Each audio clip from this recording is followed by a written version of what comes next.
John.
Jalan-jalan ke kota Jambi.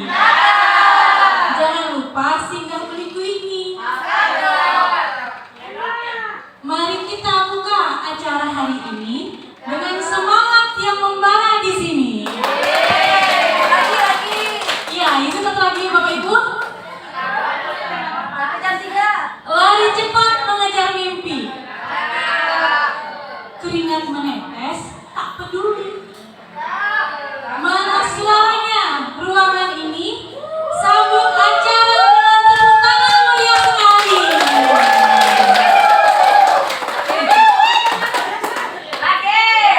Assalamualaikum warahmatullahi wabarakatuh.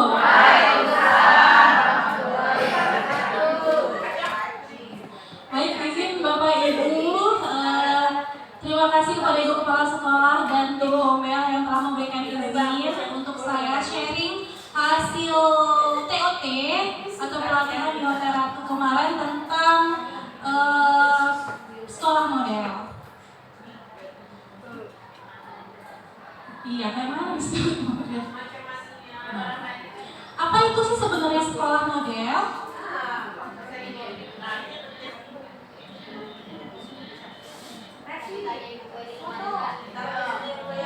Oke, sekolah model itu merupakan satuan pendidikan yang berfungsi sebagai representasi dari seluruh populasi di sekolah yang dipilih berdasarkan kriteria atau pertimbangan tertentu. Tadi kriterianya sudah disebutkan oleh Pak Yandri sama Ibu Kapsek juga sudah disebutkan bahwa salah satunya yaitu penerapan KKA dan pembelajaran mendalam. Nah, sekolah kita ini, sekolah model itu harus secara konsisten menerapkan pembelajaran mendalam ke dalam praktek pembelajaran dan pembelajaran KKA sebagai mata pilihan mata pelajaran. Fungsinya yaitu sebagai laboratorium inovasi pembelajaran, percontohan implementasi kebijakan serta sumber pengembangan kapasitas bagi satuan pendidikan. Nah, ini fungsinya Bapak Ibu. Yang pertama itu sebagai percontohan ya. Jadi kita yang menjadi contoh untuk sekolah-sekolah lain dalam implementasi PM dan KKA. Jadi kita harus mengimplementasikan pembelajaran mendalam ini pada modul ajar kita, implementasinya di kelas, bahkan di asesmennya nanti. Lalu sebagai pusat belajar dan patok banding. Nah, patok banding ini yang agak berat nih. Karena kita sekolah lain akan membandingkan sekolah dengan sekolah kita. Kenapa sih?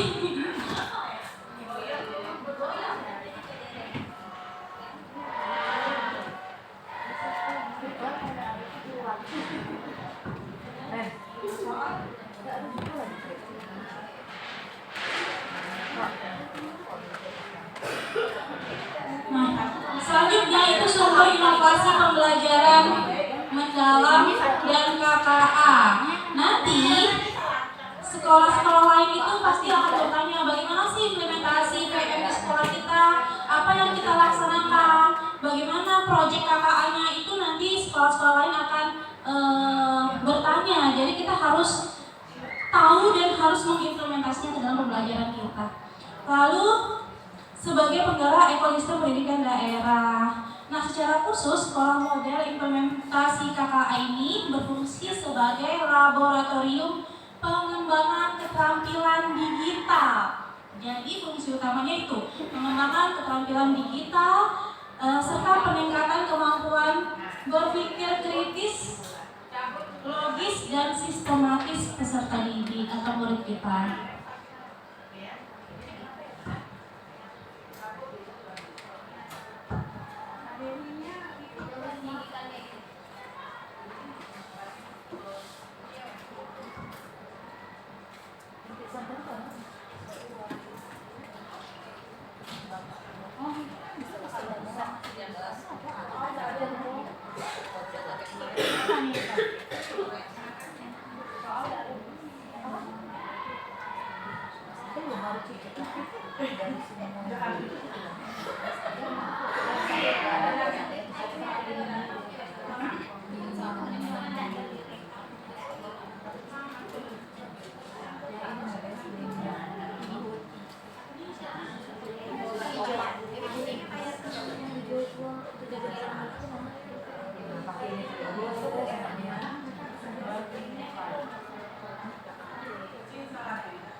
Oke, selanjutnya kriteria keberhasilan sekolah model. Ini tadi yang pra berkembang, maju dan unggul. Alhamdulillah, kita sebagai guru di tahap berkembang.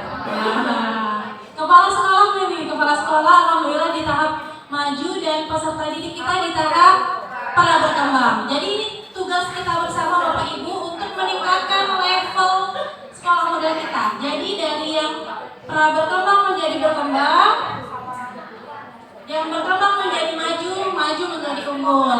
Insya Allah pasti bisa. Kalau misalnya kita cek dulu dong semangatnya ya.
Ini untuk tahapan tadi sepertinya sudah dijelaskan dengan Pak Yandri. Kriteria juga sudah dijelaskan tadi bahwasanya kita ada 3 kriteria yang menentukan kita sebagai sekolah model: keunggulan belajar murid, keunggulan mengajar pendidik, dan keunggulan kepemimpinan kepala sekolah. Ini Bapak Ibu peran guru dalam sekolah model. Yang pertama, kita bersama kepala sekolah itu mengintegrasikan PM dan KKA ke dalam kurikulum satuan pendidikan. Lalu menciptakan lingkungan pembelajaran kontekstual yang aman, inklusi, dan berbasis pengalaman. Nah, ini yang paling penting, berbasis pengalaman. Lalu melaksanakan asesmen formatif dan sumatif berbasis pembelajaran mendalam dan KKA, mengimplementasikannya ke dalam pembelajaran, lalu menyusun dan melaksanakan proyek pengembangan, serta berpartisipasi aktif dalam diskusi dan kolaborasi terkait PM dan KKA dalam kelompok kerja. Kelompok kerja ini yang dimaksud, yang pertama kelompok kerja permapel Bapak Ibu. Jadi nanti Bapak Ibu permapel itu kita berkolaborasi untuk menentukan pembelajaran mendalam di mapelnya masing-masing. Ini masih lanjutannya yang peran guru dalam sekolah model. Untuk melatih konsentrasi, ini ada games kita. Kayaknya sudah ada yang fokusnya ke HP. Jadi kita fokuskan kembali.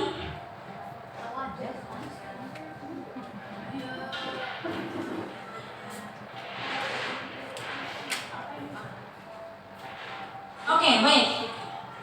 Bapak Ibu boleh pilih mau nomor berapa? 1. 9. 10.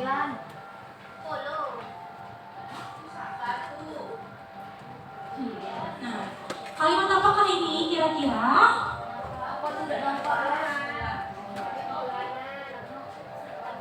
Aku tidak nampak. Apa? Tarif? Oke, kita cek tarif bulanan. Apakah benar? Oh, berarti masih fokus. Kita cek lagi karena agak lama ya tadi ya. Nomor berapa Bapak Ibu? 2. Oke. Beruntun ya. Oke, coba.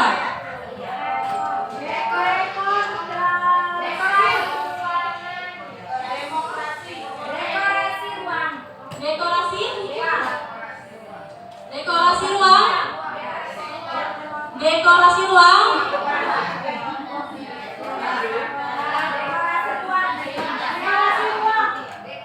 Hah? Dekorasi ruang kita kunci? Kita kunci, oke, dekorasi ruang. Oke. Masih fokus berarti ya. Ayo kecepatannya Bapak Ibu. Nomor berapa lagi? 4, boleh. Oh. Oops, tidak bisa. 30, coba.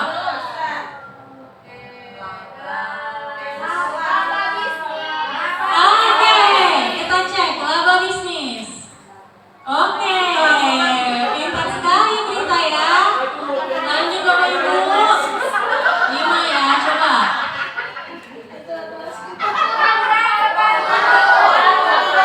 Oke, ukuran sepatu. Mantap. Kita lanjut. Kayaknya fokusnya sudah mulai terbentuk.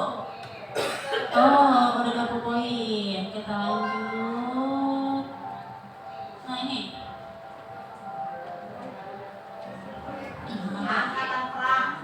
Apa dulu? Angkatan perang. Kita cek ya. Wisna nih, angkatan perang. Wow, betul.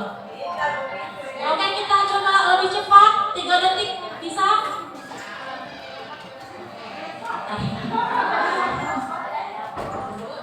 Oke, ini. Pintu tomat, mantap. Belum ada.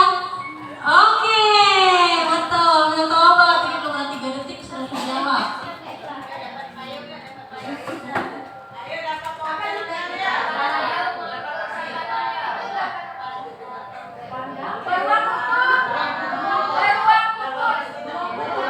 Beruang? Belum tutup. Apakah betul ya beruang tutupnya? Oke. Cukup? Cukup. Sekali lagi ya Bapak Ibu, sekali lagi. 3 detik ya, 3 detik tidak lebih. 3. Calon mertua. Oke, tepuk tangan untuk kita semua. Oke, sepertinya sudah. Karena sudah, oke, maaf, karena sudah fokus, kita kembali lagi.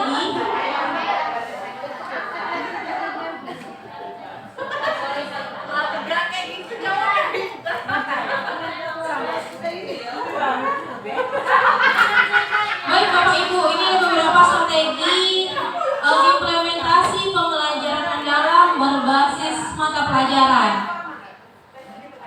Yang pertama itu langkahnya identifikasi. Apa yang kita identifikasi? Kira-kira apa Bu Teti yang kita identifikasi, Bu Teti? Identifikasi yang A-nya mengidentifikasi kesiapan murid, yang B-nya memahami karakteristik materi pembelajaran, yang C-nya menentukan dimensi profil lulusan. Oke, terima kasih. Itu langkah yang pertama Bapak Ibu. Jadi kita wajib mengidentifikasi kesiapan murid, habis itu karakteristik materi pelajaran dan profil lulusan yang ingin kita capai. Selanjutnya yang kedua, boleh Memi?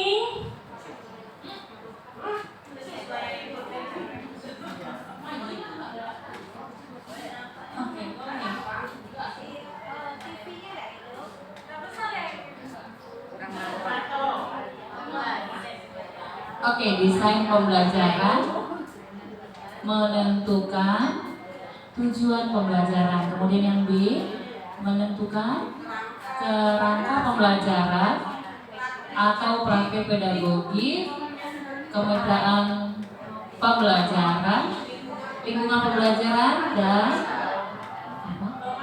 pemanfaatan digital. Ini itu kurang besar Bu Rizky. terima kasih Mem. Nanti kita besarkan lagi layarnya Mem ya. Jadi setelah kita identifikasi kesiapan materi dan permasalahan murid, selanjutnya kita mendesain, merancang pembelajaran itu seperti apa yang kita mau, yaitu dengan prinsip-prinsip pembelajaran mendalam. Selanjutnya setelah dirancang, apalagi ya Ibu Santi sepertinya sudah mau bicara tadi. Boleh?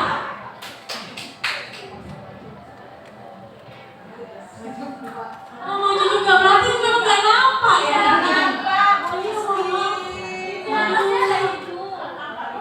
TV-nya tidak hidup. Selanjutnya yang ketiga, pengalaman belajar. Bagian A-nya merancang pembelajaran dengan prinsip berkesadaran, bermakna dan bergembirakan. Bagian B-nya mendeskripsikan pengalaman belajar, memahami, mengaplikasi dan merefleksi. Baik, terima kasih Bu Santi. Jadi, yang tahap yang ketiga itu merancang pembelajaran dengan prinsip PM. Berkesadaran, bermakna, dan menggembirakan. Sepertinya ibu-ibu sudah paham tentang tiga prinsip tersebut. Lalu yang keempat yaitu asesmen. Asesmen ada berapa ya ibu ya? Boleh sharing Mami?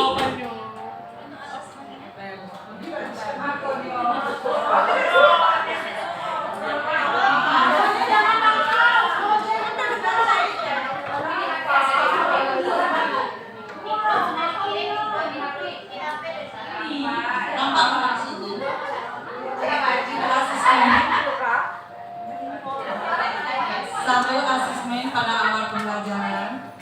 Dua, asesmen pada proses pembelajaran. Tiga, asesmen pada akhir pembelajaran.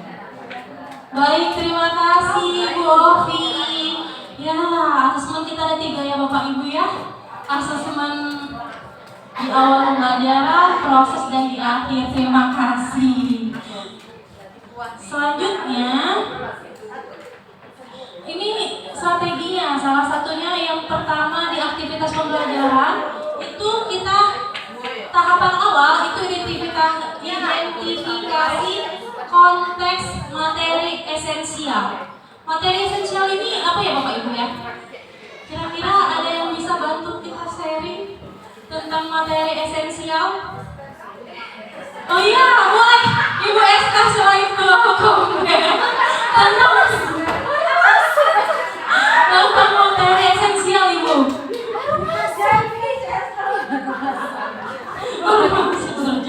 Sudah ditodong tadi, dari tadi sudah ditodong. Oke, nah boleh Ibu Teti boleh. Silakan Bu. Materi esensial menurut saya itu materi yang inti, Oke, materi yang harus dikuasai oleh peserta didik. Oke,